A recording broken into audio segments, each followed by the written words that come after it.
الحمدللہ ہماری مسجد کے اندر اسرار معاویہ صاحب کا بیان ہو رہا ہے، تو بھئی یہ بڑی خوش آئند بات ہے کہ ایک بہت بڑی بدعت جس کو ہم رسم مہندی کہتے ہیں، رسم حنا کہتے ہیں، اس کو اللہ جل شانہ نے صاحب استطاعت، صاحب مال، ہر چیز کی قدرت رکھنے کے باوجود اللہ نے ان کے دل کے اندر ڈال دی کہ یہ دینی مجلس کا پروگرام ہونا چاہیے۔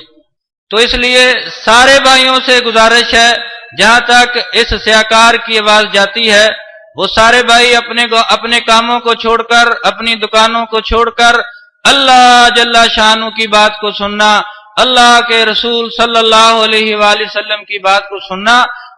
اس سے پتہ چلتا ہے کہ مومن کون ہے، جس کے دل کے اندر اللہ کی عظمت ہوتی ہے، اللہ کی بڑائی ہوتی ہے، اللہ جل شانہ کی کبریائی کا یقین ہوتا ہے، اور جن کے دلوں کے اندر محمد عربی صلی اللہ علیہ وسلم کا عشق ہوتا ہے، وہ اپنے گھروں میں بیٹھنے کو ترجیح نہیں دیتے، وہ اللہ کی بات کو سننے کے لیے مسجد کے اندر تشریف لاتے ہیں۔ تو سارے بھائیوں سے گزارش ہے کہ بھئی جلدی جلدی اللہ کی بات کو سننا، اللہ کے رسول صلی اللہ علیہ وسلم کی بات کو سننا، یہ ہمارے لیے یقین جاننا آخرت کے اندر نفع ہی نفع کا سبب بنے گی۔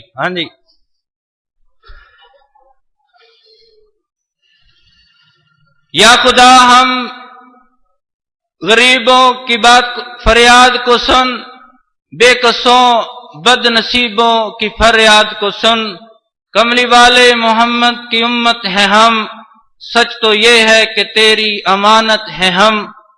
کیوں ڈراتا ہے ظالم زمانہ ہمیں، پھر بھی مٹانا ہم کو آسان نہیں۔ پھر بھی اللہ جل شانہ کی عظمت، اللہ کے حبیب صلی اللہ علیہ وسلم کی عظمت ہمارے دلوں کے اندر ہے، یہ بڑا یقین جانا بہت بڑی غنیمت ہے، بہت بڑا نفع والا سودا۔ تو جتنے بچے ہیں وہ وہاں پیچھے چلے جائیں، بچوں سے درخواست ہے، شاباش اٹھ جائیں۔ الحمدللہ وحدہ والصلاة والسلام علی من لا نبی بعد۔ بھائی اور دوستو، دنیا میں ہر شخص کافر ہو، مومن ہو،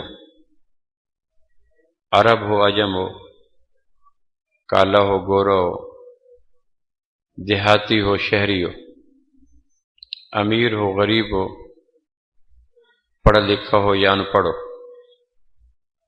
تاجر ہو یا کاشتکار ہو، گجر ہو یا راجپوت ہو، ڈاکٹر ہو یا پروفیسر ہو، مذکر ہو یا مؤنث ہو، معذور ہو یا تندرست ہو، ہر شخص دنیا کا کامیابی چاہتا ہے۔ جس طرح کھانے کی خواہش، پیاس میں پانی کی تمنا، تھکن میں نیند کا شوق، جوانی میں جنسی جذبے کے لیے شادی کا شوق، یہ انسانی فطرت کا حصہ ہے۔ اس کا تعلق کسی قوم، نسل، رنگ، وطن، علاقے سے نہیں ہے کہ کالے لوگوں میں پانی پینے کا شوق ہوتا ہے، گوروں میں نہیں، دیہاتیوں میں کھانا کھانے کا شوق ہوتا ہے، شہریوں میں نہیں، جوانوں میں شادی کا شوق ہوتا ہے، بوڑھوں میں نہیں، ایسا نہیں ہے۔ تو جس طرح بھوک میں کھانا، پیاس میں پانی، تھکن میں نیند، جوانی میں جنسی جذبے کی تسکین کے جائز طریقے، یہ انسانوں کی فطرت کا حصہ ہیں، تکلفاً نہیں۔ اسی طرح بائی برتھ ہر وہ چیز جس کو انسان کہا جا سکے، ہر انسان کے اندر کامیابی کی خواہش فطری خواہش ہوتی ہے، وہ ماں باپ نہیں ڈالتے۔ قدرت جب انسانوں کے دل، گردے، پھیپھڑے، بال، کھال ڈیزائن کرتی ہے ماں کے رحم میں، اسی وقت قدرت خفیہ طریقے سے انسانوں کے دل و دماغ میں اس خواہش کو چھپا دیتی ہے کہ مجھے کامیاب ہونا چاہیے۔ ناکامی سے ہر انسان فطرتاً گریز کرتا ہے، کامیابی کا ہر انسان طبعاً خواہش مند ہوتا ہے۔ سوال یہ ہے کامیابی کہتے کس کو ہے، اور ناکامی کس بلا کا نام ہے؟ امت کے اندر بنی نوع انسان کی معلوم 10,000 سالہ تاریخ کے اندر 99% لوگ اس سوال کے جواب میں ٹھوکر کھا گئے، غلطی کھا گئے، اور جب زندگی کی شام ہوئی اور سورج ان کا فنا کے گھاٹ میں ڈوبنے لگا اور جب ان کی زندگی کی کشتی فنا کے سمندر میں ہچکولے کھانے لگی تو انہیں اندازہ ہوا کہ عمر بھر جس چیز کو کامیابی سمجھ کر ہم نے جوانی لگا دی، بڑھاپا لگا دیا، ماہ و سال لگا دیے، وہ تو کامیابی تھی ہی نہیں، کچھ اور تھا۔ تو پھر اس وقت کہیں گے فرجنا نعمل صالحا انا موقنون، اللہ لوٹا دے۔ انسانوں کے بنیادی سوال کے جواب میں ٹھوکر کھا کے آ گیا، اللہ مجھے لوٹا دے۔ کیا کرو گے؟ میں کامیابی جس کو تو نے کہا، جس کو تیرے رسولوں نے کہا، میں اس کی تمنا کروں گا، اسی کو لیلہ بناؤں گا، اسی کو منزل مقصود قرار دوں گا۔ تو امت کے اکثر طبقے نے آج بھی اس سوال کا غلط جواب ڈھونڈا ہوا ہے، اور اس غلط جواب کی تلاش میں پھر سرگرداں ہیں۔ قرآن مجید کے مطالعے سے معلوم ہوتا ہے کہ ماضی کی قوموں نے 6 چیزوں کو کامیابی قرار دیا، اور پروردگار نے ان 6 چیزوں کو ناکامی کہا۔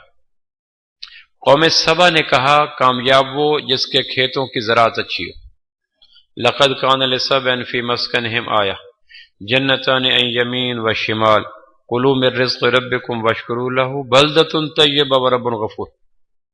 صبح ہوتی کھیتوں میں داخل ہو جاتے، گوڈی، سپرے، کھاد، پانی، بیج، بہتر زراعت کو وہ کامیابی سمجھتے تھے۔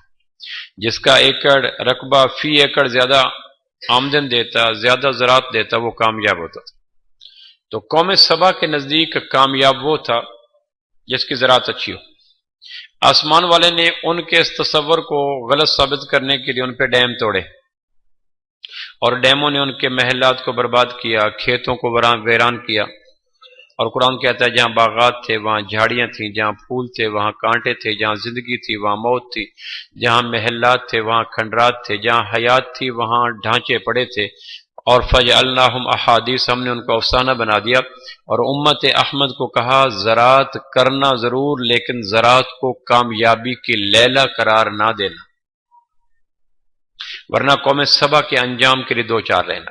پہلا تصور کامیابی یہ تھا کہ جس کی زراعت اچھی ہو، جس کے ایکڑ زیادہ ہو، جس کی لینڈ زیادہ ہو، وہ کامیاب۔ تو قرآن نے اس کامیابی کے تصور کے نمائندہ کو قوم سبا قرار دیا اور اس کو برباد کر دیا۔ اور پھر اس کے بعد دوسرا آیا، انہوں نے تجارت کو کامیاب کہا کہ جس کا بزنس چمک جائے، ایکسپورٹ امپورٹ کی بہت بزنس ہو جائے، لوگوں کے جیبوں سے پیسے بٹورنے کا فن آ جائے، نفع کی مقدار بڑھ جائے، ہر سال اس کا ریٹ بڑھتا چلا جائے، ہر سال جس آدمی کا پروفٹ بڑھ گیا، تجارت بڑھ گئی، وہ کامیاب۔ اس کو قوم شعیب کہتے تھے۔ اندھے کو اینک بیچنا، گنجے کو کنگھی بیچنا، یہ ان کا کام تھا۔ قسطوں پہ ریٹ اور لگا دینا، حلال حرام کے پیمانے کوئی نہیں، لوگ بھوکے بلک رہے ہیں وہ سٹاک کر لیتے تھے۔ قسطوں پہ مال بیچنا، اور پھر جس راستے سے وہ کاشت ان کے کسٹمر گزرتے تھے، دکان گاہک گزرتے تھے، وہاں پھر اپنے رہزن، اپنے ڈاکو بٹھا دینا، وہ ان کا مال لوٹ کر پھر قوم شعیب کے مارکیٹوں میں مال آ جاتا تھا۔ اس میں ہر تاجر کا نام لکھا ہوا تھا۔ دوپہر کے وقت قوم شعیب کے بزنس مین اپنے اپنے تھڑوں میں، دکانوں میں، ٹھیوں میں، بزنس پوائنٹ میں لیٹے ہوئے تھے، تو ہر تاجر کے نام کا ایک پتھر آیا، وہ سر پہ آ کے لگا، بھیجا نکال دیا، شکلیں مسخ ہو گئی اور ختم ہو گیا، اور ان کی نہ بازگشت آئی نہ چیخ آئی۔ اور قرآن نے کہا امت احمد تجارت کرنا، لیکن تجارت کو کامیابی قرار نہ دینا۔ پھر ایک اور قوم ہے، اس کو قوم فرعون کہتے ہیں۔ ان کے نزدیک کامیاب وہ تھا جس کے پاس گورنمنٹ ہو، جس کے پاس حکومت ہو، جس کے پاس اقتدار ہو۔ اقتدار کے لیے ڈیوائڈ اینڈ رول، پھاڑو اور راج کرو، اس پالیسی کا بانی فرعون تھا۔ لوگوں کو رنگوں میں، زبانوں میں، قوموں میں، وطنوں میں تقسیم کرنا۔ ان هذه امتکم امۃ واحد وانا ربکم فاتقون، اس انسانیت کی بنیاد ایک تھی۔ فرعون نے اگر کہا تمہاری زبان اور ان کی زبان اور تفریق ڈال دی، تمہارا قبیلہ یہ، ان کا قبیلہ یہ، تفریق ڈال دی، تمہارا وطن وہ، ان کا وطن یہ، تفریق ڈال دی، تو زبان کی بنا پر، قوم کی بنا پر، رنگ کی بنا پر، وطن کی بنیاد پر انسانوں کو تفریق کیا، پھر ووٹ بینک مضبوط کیا اور اپنے اقتدار کے پہیے کو مضبوط رکھا۔ یہ قوم فرعون تھی۔ پروردگار نے نیل کی لہروں کے منہ کھول کر فرعون اور اس کی قوم کو ہلاک کر کے ہمیں کہا امت احمد اقتدار میں جانا، کی پوسٹ کے لیے کوشش کرنا، محنت کرنا، اچھے عہدے بھی لینا، لیکن اقتدار کو کامیابی کا منزل قرار مت دینا، ورنہ قوم فرعون کو دیکھ لو۔ پھر ایک اور قوم آئی، اس کو قوم سمود کہتے ہیں۔ صنعت و حرفت، ٹیکنالوجی، سائنسی ایجادات، ہر روز جوڑ توڑ موڑ کر چیزوں کو نیا بنانا، نئی مشینریاں، نئی پروڈکٹ، نئی چیزیں بنا کے، اور پھر کامیاب وہ ہوتا تھا جس کے پاس جو بہتر سائنسدان ہے، جو بہتر انجینئر ہے، جو بہتر ایجادات اکتشافات کرتا ہے، اسی میں صبح سے شام لگ رہنا۔ قرآن مجید نے ایک فرشتے کے ذریعے ان پہ چیخ ماری، کلیجے پھٹے، سینے سے باہر ہے، شکلیں برباد ہو گئیں، گھروں میں لاشیں بن گئے، اور ہمیں کہا کہ سائنس کی کوشش بھی کرنا، عناصر اربع کو تسخیر بھی کرنا، ہوا فضا خلا کو لگام بھی دینا، سمندروں کے اوپر راج بھی کرنا، چیزوں کو جوڑ توڑ موڑ کر ان سے ایجادات اکتشافات بنانا، اس کا انکار نہیں، لیکن کامیاب اس کو نہ سمجھنا جو بڑا سائنسدان ہوتا ہے۔ ایجادات کا انکار نہیں، سیاسی ترقی کا انکار نہیں، چیزوں کو جوڑنے توڑنے موڑنے کے بعد نئی پروڈکٹ کے بنانے کا انکار نہیں، لیکن انکار یہ ہے کہ سائنس کو کامیابی کی معراج نہ سمجھیں۔ پھر ایک اور قوم آئی، اس کو چودراہٹ کا شوق تھا، بڑے بڑے ڈیرے، ہم آئیں تو لوگ کھڑے ہو جائیں، نام کے آگے پیچھے لمبے چوڑے القابات، لمبے چوڑے اعزازات، اور ہم آئیں تو لوگ کھڑے ہو جائیں، ہم بیٹھیں تو لوگ بیٹھیں، ہم چلیں تو لوگ چلیں، ہمارے آگے کوئی نہ ہے، ہمارے ڈیرے پہ ہر وقت 100-200 آدمی بیٹھو، چودھری مزاج لوگ، اس کو قوم نوح کہتے تھے۔ اسی چکر میں میں اس سے بڑا ہوں، میرا مال اس سے بڑا ہے، میری زمین اس سے بڑی ہے، میرا عہدہ اس سے بڑا ہے، اس چکر میں تو قرآن مجید نے آسمان سے پانی برسایا، زمین سے پانی برسایا، اللہ کہتا ہے درختوں سے پانی نکلا، حتیٰ کہ تنور سے پانی نکلا، اور ان چودھریوں کے دماغوں کے اوپر پانی پھرا، دماغوں کا لیول برابر ہوا، لینڈ سکیپنگ ہوگی، اور پروردگار نے قوم نوح کے اس تصور کامیابی کو قرآن میں نمایاں کر کے ہمیں بتایا۔ امت احمد ڈیرے بھی بنانا، لوگوں کے ساتھ میل جول بھی رکھنا، لیکن چودراہٹ کو کامیابی نہ سمجھنا۔ اگر دماغ سمجھنے لگے تو قوم نوح کے منظر قرآن کے اندر سورہ نوح میں تمہاری عبرت کے لیے بکھرے پڑے ہیں، اس کو ضرور پڑھ لینا۔ پھر ایک اور قوم آئی، وہ ہر وقت فزیکل اپیرنس میں لگے رہتی تھی، میرا ناک ایسا ہو، میرا کان ایسا ہو، میرا ہیئر سٹائل ایسے ہو، میرا لباس ایسا ہو، میرے کپڑے ایسے ہوں، 24 آور چرنے گاؤن، کھانے پینے کا شوق، بالوں کا شوق، کپڑوں کا شوق، جوتوں کا شوق، 2 پیس 3 پیس، ایمبرائڈری، الا بلا، ان چکروں میں لگے رہتے تھے۔ لگژری لائف، آؤٹ لک کو اچھا بنانا، اپنے نقوش کو اچھا بنانا، میک اپ کا سٹائل، باڈی بلڈنگ ٹائپ لوگ، اپنے ڈولے، اپنے جسے، اپنے ان چیزوں میں چکر میں لگے رہتے تھے۔ قرآن نے کہا کہ یہ بھی اچھا نہیں ہے، یہ قوم عاد تھی۔ پھر پروردگار نے آسمان سے ہوائیں چھوڑی، فاما عاد فاہلکوا بريح صرصر آتیہ سخرها علیہم 7 لیال و8 ایام حسوما فترى القوم فیہا سرا کأنہم اعجاز نخل خاویہ فہل تری لہم من باقیہ۔ دیکھ لو بھئی، ہم نے بنے سمرے حسین خوبرو ہر وقت اپنی میک اپ کے شوق میں اور ڈیزائن کے شوق میں اور فیشن کے شوق میں اور میچنگ کے شوق میں پڑے رہنے والے لوگوں کا کیا انجام کیا؟ 7 لیال و8 ایام، 7 رات اور 8 دن ہم ان کے اوپر ہوا چھوڑی، اور ان کو ہواؤں نے اٹھایا، پہلے آسمان سے سر ٹکرایا، اوپر سے گندک کا تیزاب برسا، زمین پہ آ کے شکلیں مسخ ہوئی، دریا نے بہایا، بحر مردار میں جا پھینکا، اور ہمیں اللہ نے کہا کہ دیکھو بے شک کنگھی بھی کرنا، صاف ستھرے بھی رہنا، لباس بھی پہننا، لیکن ہر وقت فیشن ڈیزائن میچنگ اور اپنی چمک دمک کو معیار نہ بنانا۔ اگر دماغ اس قسم کی اٹکیلیاں کرنے لگے تو بحر مردار کے اندر گندھک کے اندر ملے ہوئے قوم عاد کو ضرور دیکھ لینا، انہوں نے یہی چیز بنائی تھی، ہم نے کیا انجام کیا؟ کو کامیابی کا، کسی نے زہری وضع کا کو کامیابی کا، اللہ نے کہا یہ کامیابی نہیں ہے۔ تو پروردگار یہ اگر کامیابی نہیں ہے تو کامیابی ہے کیا؟ ہمارا تو دل چاہتا ہے ہم کامیاب ہوں، کامیابی کی خواہش تو نے خود ہمارے اندر فیڈ کی ہے، بھر دی ہے۔ اب جب ہمارے اندر کامیابی کی خواہش بھری ہے تو ہمیں کامیابی کا تعین بھی کر، کامیابی کہتے کس کو ہیں؟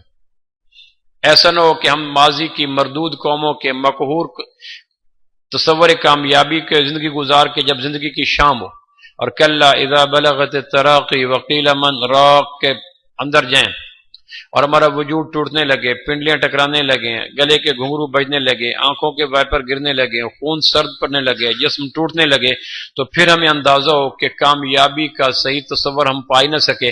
مہربانی کر جس طرح مردود قوموں کے غلط تصور ہے کامیابی سے آپ نے آگاہ کیا، ان کے عذاب سے آگاہ کیا، ایک مہربانی فرما کہ ہمارا بنیادی ترین سوال ہے جس پہ ہمارے دونوں جہانوں کے بننے بگڑنے کا دار و مدار ہے، مہربانی فرما ہمیں یہ بتا کہ کامیابی کہتے کس کو ہے؟ تو اتر کر حرا سے سوئے قوم آیا اور ایک نسخہ ایک کیمیا ساتھ لایا، وہ بجلی کا کڑکا تھا یا صوت ہادی، عرب کی زمین جس نے ساری ہلا دی۔ تو کامیابی کیا ہے؟ تو قرآن مجید نے سورت 91 کی آیت نمبر 8 میں ایک لفظ کے اندر ہمارے اس فطری سوال کا جواب دیا۔ ہر انسان کو 7 بڑے بڑے مشکل مراحل سے واسطہ پڑتا ہے، ایک نزع جس میں ہمیں گزرنے والے ہیں، دوسری قبر جس کی ہم کشادگی چاہتے ہیں، تیسرا میدان حشر تک پہنچنا، دفن ہوئے 203 میں، دفن ہوئے خدر والے میں، اور اٹھ کے جانے ہم نے دمشق میں۔ اس دن کار کوئی نہیں، گاڑی کوئی نہیں، فیول کوئی نہیں، سی این جی کوئی نہیں، پیٹرول کوئی نہیں، ٹوڈی کوئی نہیں، کرولا کوئی نہیں، کچھ بھی نہیں، میں ہوں گا، آپ ہوں گے، وجود بکھرا ہوا، پاؤں پہ جوتا نہیں، سر پہ ٹوپی نہیں، جسم پہ لباس نہیں، کرنڈی بوسکی کا نام و نشان نہیں، دھوپ بلا درجے کی ہے، یہاں بالکل قریب سوا نیزے کے لگ بھگ سورج آ چکا ہے، اور گھپ اندھیرا اتنا ہے کہ 50,000 سال کانا مقدار ہو 50,000 سنہ، 50,000 سال میں پہلا 1000 سال گھپ اندھیرے کا ہے۔ اس گھپ اندھیرے میں اپنی قبر سے اٹھ کر دمشق تک جانا جہاں میدان حشر لگے گا، یہ تیسرا مسئلہ ہے۔ اور چوتھا مسئلہ ہے 50,000 سال جو کھڑے ہونے ہیں، وہاں اس وقت سایہ مل جائے، کوئی دیوار نہیں، کوئی درخت نہیں، کوئی شجر، کوئی اے سی نہیں، کوئی کولر نہیں، کوئی چھاؤں نہیں، کوئی کپڑا نہیں، کوئی پانی نہیں۔ اور چوتھا مسئلہ ہے کہ پل سرات سے بجلی کی طرح گزر جائیں۔ پانچواں مسئلہ ہے کہ میزان کے اوپر ہمارا ترازو نیکی والا جھک جائے۔ اور ساتواں مسئلہ ہے کہ فرشتے ہمارے گلے میں ہاتھ ڈالتے ہوئے، سلوٹ کرتے ہوئے، مبارکباد دیتے ہوئے، سیق الذین اتقوا ربهم الی الجنۃ زمرا، مبارکباد دیتے ہوئے ہمیں جنت کے منزلوں کی طرف لے جائیں۔ ہر انسان کے لیے ان 7 مراحل پر گزرنا ناگزیر ہے۔ وَإِن مِّنكُمْ إِلَّا وَارِدُهَا، ہر ایک کو پل صراط سے بھی گزرنا ہے، ہر ایک کو میدان حشر میں بھی جانا ہے، ہر ایک پہ نزع بھی آنی ہے، ہر ایک کو قبر بھی آنی ہے، ہر ایک کو پل صراط کو، ہر ایک کو میدان حشر میں بھی جانا ہے، ہر ایک کا ترازو بھی لگے گا، ہر ایک کی نیکی بدی تولی جائے گی، ہر ایک کے لیے جنت جہنم کا فیصلہ ہوگا۔ کوئی بادشاہ ہو، وزیر ہو، سید ہو، میراثی ہو، کھرب پتی ہو، فقیر ماز ہو، انگوٹھا چھاپ ہو، پوسٹ ڈاکٹریٹ ہو، الف با تا سے نہ جانتا ہو، شیخ الحدیث ہو، بڑے سے بڑا امام کعبہ ہو یا رند پارسا ہو، شرابی ہو یا زمزم پینے والا ہو، کنگال ہو، یا ہر ایک کو نو ڈاؤٹ ان 7 مراحل سے گزرنا ہے۔ ماں باپ بہن بھائی سارے فرار اختیار کریں گے۔ آدمی اکیلا قبر میں جاتا ہے، آدمی اکیلا قبر سے اٹھے گا، آدمی اکیلا میزان پہ کھڑا ہوگا، آدمی اکیلا اپنے بل بوتے پہ وہاں سے پل صراط سے گزرے گا۔ تو یا اللہ کوئی ایسا تصور کامیابی ارشاد فرما جو میرے لیے اپلیکیبل بھی ہو، قابل عمل بھی ہو، جس کو میں لے بھی سکوں، میں غریب ہوں یا امیر، شہری ہوں یا دیہاتی، اس کو میں عمل بھی کر سکوں۔ ایسا حل نہ ہو جس کو جوان لے سکے، بوڑھا نہیں، غریب لے سکے، امیر نہیں، شہری لے سکے، دیہاتی نہیں، تاجر لے سکے، کاشتکار نہیں، کالا لے سکے، گورا نہیں، ناروین لے سکے، افریقن نہیں، پنجابی لے سکے، سندھی نہیں، کینیڈین لے سکے، اور فجی کا رہنے والا نہیں۔ پروردگار ایسا کوئی حل بتلا جس کو میں بوڑھا ہوں یا جوان ہوں، بستر مرگ پہ ہوں یا اکھاڑے میں ہوں، میں اس کو لے بھی سکوں، اور وہ تصور کامیابی میرے عمل میں بھی آ جائے، اور میں ان 7 خوفناک مراحل سے آبرو مندانہ طریقے سے گزر کر جنت الفردوس میں تیرے محبوب کے قرب پہنچ جاؤں۔ پروردگار مہربانی فرما مجھے وہ تصور کامیابی بتا۔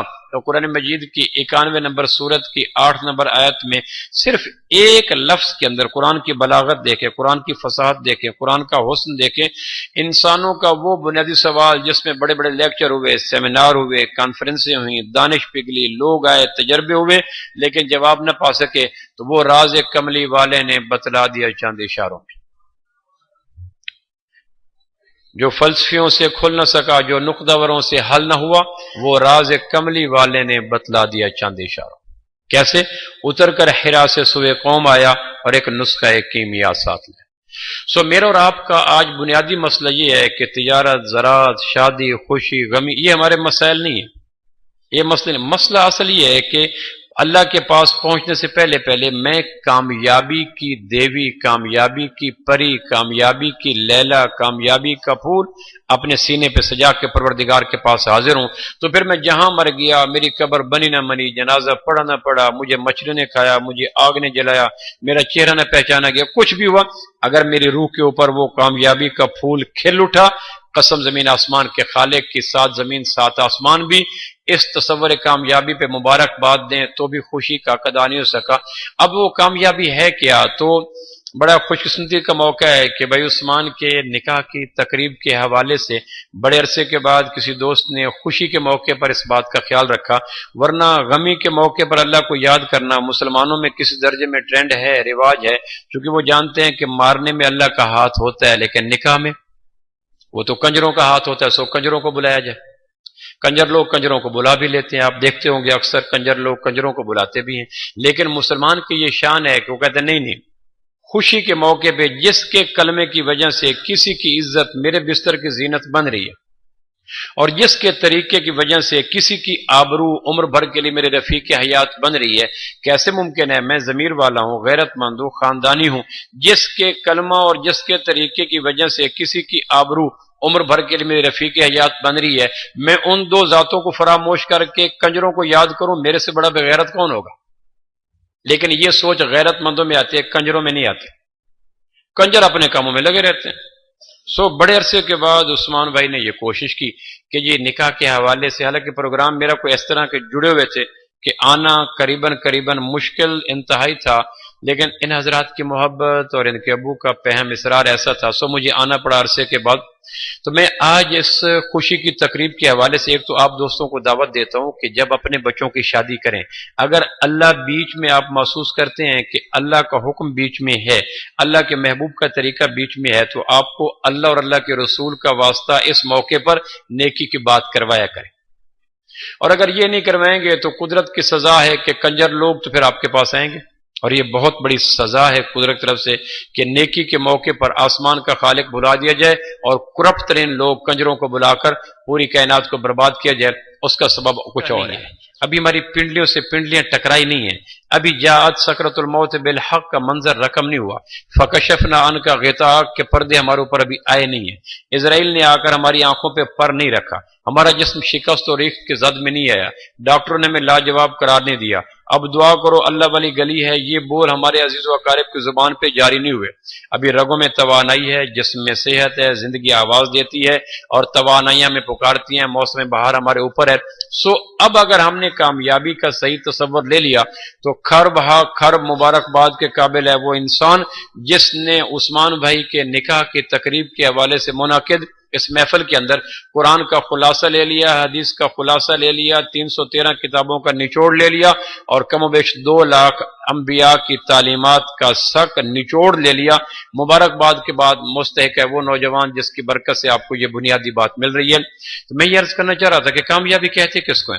تو آپ کو موقع ملے تو گھر جا کے سورہ شمس پڑھیے گا، قرآن مجید کی 91 نمبر سورت ہے، اس میں 8ویں آیت پہ جا کے لمحہ بھر کے لیے ٹھہریے گا کہ اس 8ویں آیت کے آخری لفظ کے اندر اس بنیادی سوال کا جواب چھپا ہوا ہے جس جواب کے پا لینے کی وجہ سے دونوں جہانوں کے آنے والے 7 مراحل پر کامیابی کے پھریرے لہرا جاتے ہیں اور آدمی مطمئن ہو جاتا ہے۔ اچھا اللہ کامیابی کیا ہے؟ تجارت کا نہیں، زراعت کا نہیں، صنعت ورفت کا نہیں، سیاست کا نہیں، اقتدار کا نہیں، چودراہٹ کا نہیں، شجاعت کا نہیں، پھر کیا کامیابی؟ تو پروردگار کی یہ صورت اب آ کے بولتی ہے والشمس وضحاها والقمر اذا تلاها والنهار اذا جلاها والليل اذا يغشاها والسماء وما بناها والارض وما طحاها ونفس وما سواها فالهمها فجورها وتقواها۔ اب آ رہی ہے قد افلح قد افلح قد افلح۔ یہ اللہ کامیاب کون ہے؟ اللہ کہتا ہے من زکاها، جس نے اپنے اندر کو پاک کر لیا، کھیتوں کو سونڈیوں سے پاک کر لیا، تجارت کو نقصان سے پاک کر لیا، اقتدار کو مخالفین سے پاک کر لیا، صنعت ورفت کو ناکامی سے پاک کر لیا۔ کا نہیں، کامیاب وہ ہے جس نے اپنے باطن کو، اپنے من کی دنیا کو، اپنے دل کی دنیا کو، یوم لا ینفع مال ولا بنون الا من اتى اللہ بقلب سلیم، قیامت والدن نہ مال کام آئے گا نہ اولاد کام آئے گی۔ کامیاب کیا آئے گا؟ پاک دل کام آئے گا. تو قرآن کہتا ہے قد افلح من زکاہا. لوگوں دیکھو ہم رنگ زمین پھیلے ہوئے جال کے نظر میں مت آنا. یورپ ایک گرد و غبار اڑائے گا، فلاں کامیاب فلاں کامیاب، تم اس کی بات پہ نہ آنا. تمہارا رب یہ کہتا ہے کامیاب وہ ہے جس نے اپنے اندر کو پاک کر لیا، من کو دھو لیا، دل کا تزکیہ کر لیا، اپنی پیوریفیکیشن کر لی، اندر کی تطہیر کر لی، اور دل کی دنیا میں جھاڑو پھیر کر غیبت، چغلی، حسد، بغض، اناد، تکبر، شرک اور بدگمانی، زنا وغیرہ کو دھو کے ساری جڑی بوٹیوں کو دور کر لیا، سارے پھوڑے پھنسیوں کو پاک کر لیا. دل جس کا پاک ہو گیا وہ خانہ بدوش تھا، وہ محل میں رہنے والا تھا، وہ انگوٹھا چھاپ تھا، وہ شیخ الحدیث تھا، وہ رندے پارس کوئی بھی تھا، جس نے اپنے اندر کو پاک کر لیا. آسمان کی یونیورسٹی کی سب سے بڑی ڈگری پروردگار خوش ہو کے اس کو نام کر دیتا ہے لو بھائی تو آدمی دونوں جہانوں کے 7 مراحل میں کامیاب ہو کر میرے گھر کے اندر عزت سے پہنچ گیا، جس نے اندر کو پاک کر لیا. اب یہ بوڑھا بھی کر سکتا ہے، جوان بھی، دیہاتی بھی کر سکتا ہے، شہری بھی، غریب بھی کر سکتا ہے، امیر بھی. اگر مجھے اللہ یہ کہتا ہے کہ کامیاب وہ جس نے دوسرے کو پاک کر لیا، میں کہتا ہوں یا اللہ میں کیا کروں، میں غریب ہوں وہ امیر ہے، میں کمزور ہوں وہ طاقتور ہے، میں ماتحت ہوں وہ باس ہے، میری بات کیسے مانے گا؟ میری تو بات مانتا نہیں. اگر اللہ کہتا ہے کامیاب وہ جو مریخ زہرہ عطارد پہ پہنچ گیا، تو یا اللہ ہم کیسے پہنچے؟ کامیاب وہ جس نے اکھاڑے میں کشتی کر لی، تو یا اللہ میں تو 90 سال کا بابا ہوں اور میرے سے تو چلا نہیں جاتا، اعضاء میرے جواب دے چکے ہیں اور اپنے وجود کی سلطنت پہ اختیارات کھو بیٹھا ہوں. کامیاب وہ جس نے ایم اے کر لیا، تو یا اللہ میں تو خانہ بدوش کے ہاں پیدا ہوا، یا میں تو روحی کے صحرا میں پیدا ہوا جہاں الف با تا سا کی بات ہی کوئی نہیں تھی. کامیاب وہ جو شیخ الحدیث بن گیا. پروردگار میں ڈارک ایج میں پیدا ہوا، اس زمانے میں تو کلمہ پڑھنا بھی مشکل تھا، تو پروردگار نے یہ بات کوئی نہیں کی. جواب وہ دیا جس کو کوئی دنیا کا انسان یہ نہیں کہہ سکتا کہ میں کامیاب کیسے ہوں. اللہ کہتا ہے کامیاب وہ ہے جس نے اپنے اندر کو پاک کر لیا. پاک کرنا یہ ہے اصل کامیابی. اور جس کا اندر پاک نہ ہوا، گھر بڑا کھلا بن گیا، گاڑی بڑے نئے بدل کے آگے، اوپر 2 پیس 3 پیس پہن لیا، گریڈ 22ویں تک پہنچ گیا، اشارہ ابرو پہ پورا پنجاب حرکت کرنے لگ گیا، کی پوسٹ پہ پہنچ گیا، پرائم منسٹر بن گیا، لیکن اندر آلودہ رہا، اندر پلوٹ رہا، اندر گندا رہا، اندر ہر قسم کی زہریلی جڑی بوٹیاں اگی رہیں، اندر پھوڑے پھنسیاں رہے، اندر گرد و غبار رہی شرک کی، بدعت کی، ظلم کی، قتل کی، بد اخلاقی کی، تو یہ بے شک کسی بھی ماربل کے مکان میں بیٹھ گیا، 2 کروڑ کی گاڑی میں بیٹھ گیا. آسمان والا کہتا ہے اس کی زہری چمک دمک گرد و پیش کی لش پش سے متاثر مت ہونا، پروردگار کے قرآن پہ ایمان لانا. اگر اندر پاک نہیں ہے تو اس کو رشت نہ دیکھنا، اس کو حسرت سے نہ دیکھنا، اس کو بلکہ دیکھنا کہ یہ آدمی ناکام جا رہا ہے. کسی کی گاڑی، کسی کا رقبہ، کسی کا عہدہ تمہیں دھوکے میں مت ڈالے. کامیاب وہ جس نے اندر کو پاک کر لیا. اچھا پروردگار ہم تیرے قرآن پر ایمان لے، تیری ذات پر ایمان لے، ہم نے مان لیا تجارت کی کثرت، زراعت کی وسعت اور صنعت و حرفت کی چمک دمک اور بلند و بالا مکان اور خوبصورت وجود یہ کامیابی نہیں ہے. کامیاب وہ ہے جس نے اندر کو پاک کر لیا.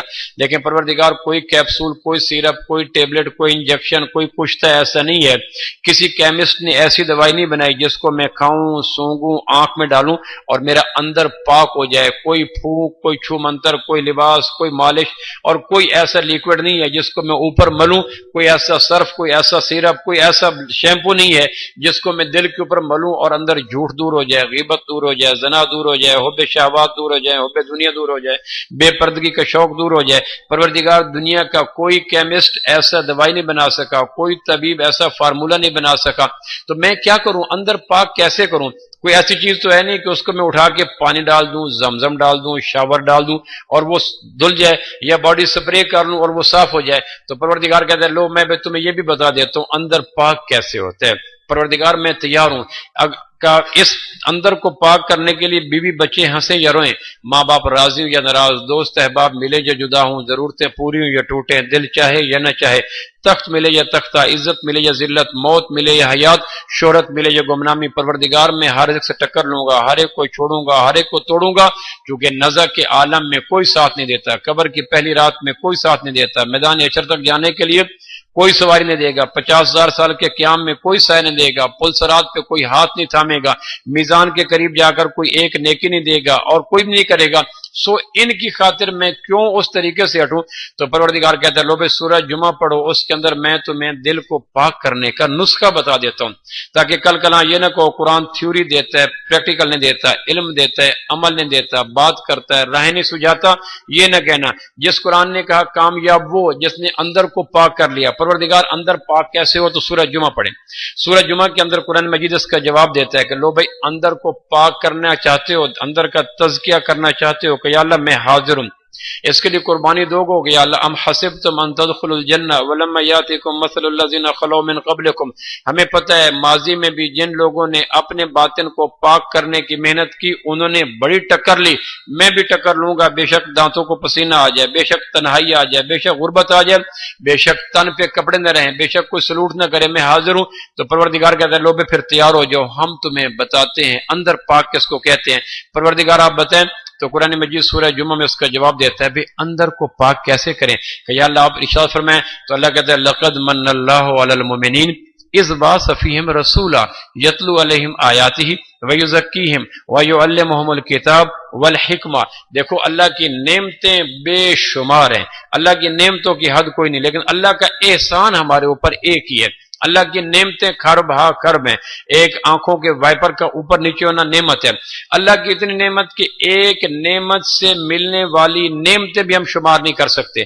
ہمیں کوئی کہے کہ صبح سے لے کر اس وقت عشاء تک 2 سے 3 کے لوگوں یہ بتاؤ کہ آج ایک دماغ سے کتنے فیصلے کیے تو ہم نہیں گن سکتے، ایک زبان سے کتنا معافی ضمیر بیان کیا تو ہم نہیں گن سکتے، ایک پاؤں سے کتنی منزلیں قطع کی تو ہم نہیں گن سکتے، ایک کان سے کتنا سنا تو ہم نہیں گن سکتے، ایک ہاتھوں سے کیا کیا پکڑا تو ہم نہیں گن سکتے۔ ایک نعمت سے ملنے والی نعمتیں وَإِن تَعُدُّوا نِعْمَتَ اللَّهِ لَا تُحْصُوهَا نہیں گن سکتے۔ اللہ کی نعمتیں بے شمار، لیکن اللہ کا ہمارے اوپر احسان ایک ہے۔ اللہ تیرا احسان کون سے؟ اللہ کہتا ہے لقد من اللہ۔ اللہ کا احسان کیا ہے؟